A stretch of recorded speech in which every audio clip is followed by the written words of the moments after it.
Tu sais que tu sous-factures, tu le sais depuis un moment, mais à chaque devis, tu te promets que le prochain, allez, c'est bon, je monterai mon prix la prochaine fois. Et le prochain, tu baisses encore la culotte. Pourquoi?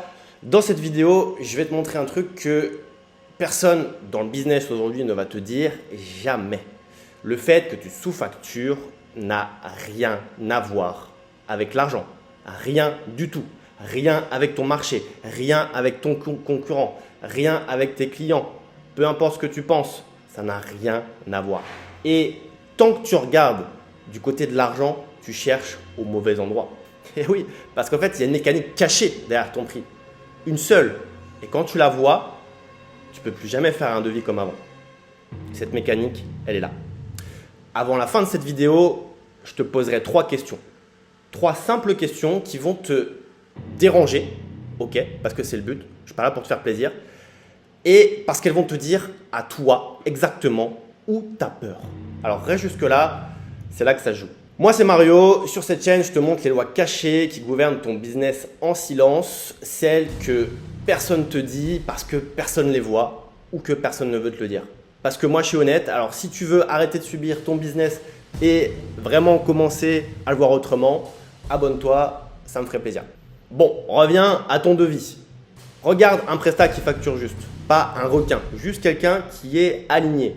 Un prospect arrive, il décrit son problème, le prestat écoute, reformule, annonce son prix, calmement. Et là, tu vois le détail? Il annonce son prix et il se tait, il attend. Le prospect encaisse, réfléchit, dit oui ou non d'ailleurs. Et à la seconde où il dit oui, 2 trucs se passent que tu ne vois pas. 1.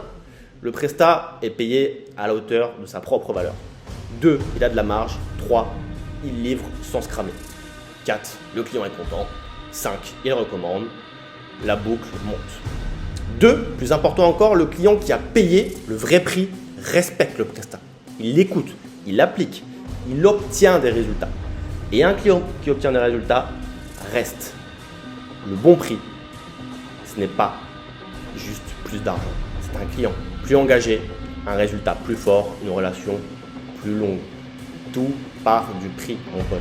Le prix, c'est le premier acte de posture dans son business.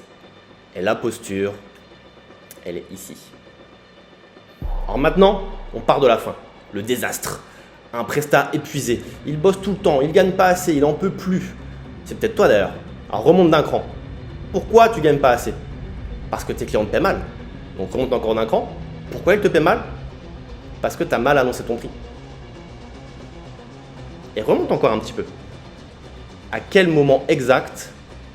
Au moment du devis. Avant même que le client réponde. Tu vois ce que je veux dire? Tu veux voir l'instant précis où tout se casse? Et bien le voilà. Tu calcules ton prix dans ta tête.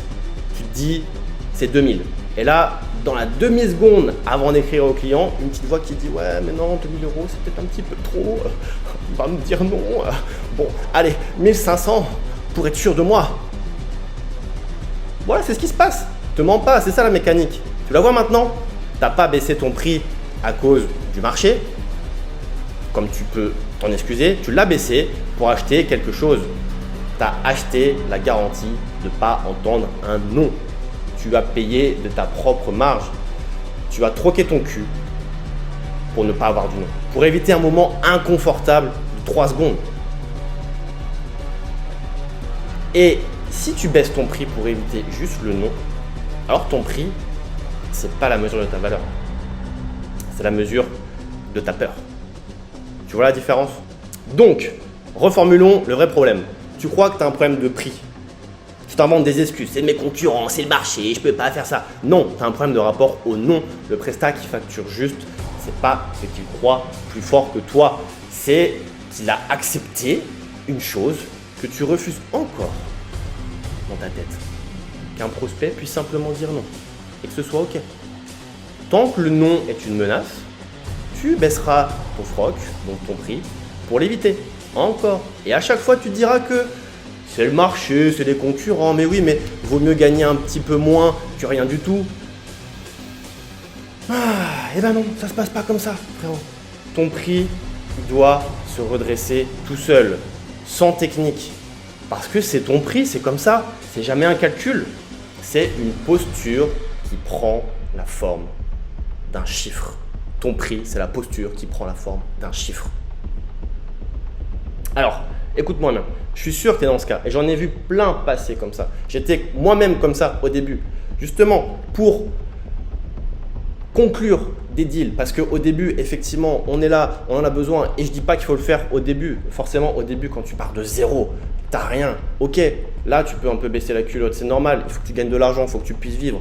Mais après, quand tu as confiance en ton expertise, en ton produit, tu sais la valeur que tu vas apporter et tu es aligné avec ça et que ton prix sonne juste avec ta valeur, il faut arrêter de baisser la culotte, mon gars.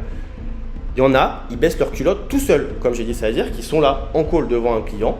Ils ont leur prix qui, comme j'ai dit, par exemple, est fixé à 2000 euros. Ils savent que c'est 2000 euros leur prestat. Et pendant le call, ils vont se.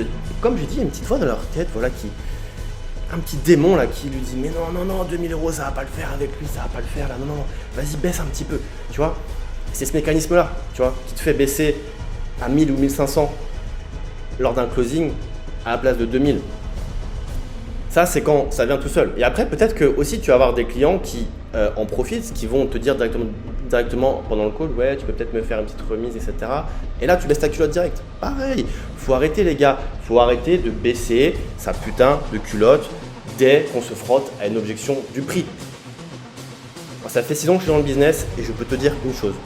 Plus tu vas baisser la culotte pour ton prix, moins le client va te respecter et moins il respectera la valeur que tu vas lui apporter et moins il respectera le travail que tu vas lui fournir. C'est tout. À un moment donné, si tu veux arrêter de faire la pute sur ton prix, excuse-moi l'expression, il va falloir que tu prennes confiance en toi. Confiance en ton expertise, en ta valeur. Et si le client ne veut pas payer le prix que tu as fixé, c'est comme ça. Il y en aura d'autres. Il reviendra. Et crois-moi qu'il y en a qui reviendront parce que ceux qui jusqu'au prix, ils vont aller trouver d'autres prestats qui sont moins chers, ils vont être déçus et ils vont revenir vers toi. Le prix, c'est le prix. Et maintenant, les 3 questions que je t'ai dit au début. T'écris ta réponse en commentaire si tu veux. Un mot suffit et je les lirai et je t'y répondrai. Et si cette vidéo t'a montré un truc que tu ne voyais pas, eh ben abonne-toi, ça me ferait plaisir. Ça m'aiderait à développer la chaîne que je viens de commencer.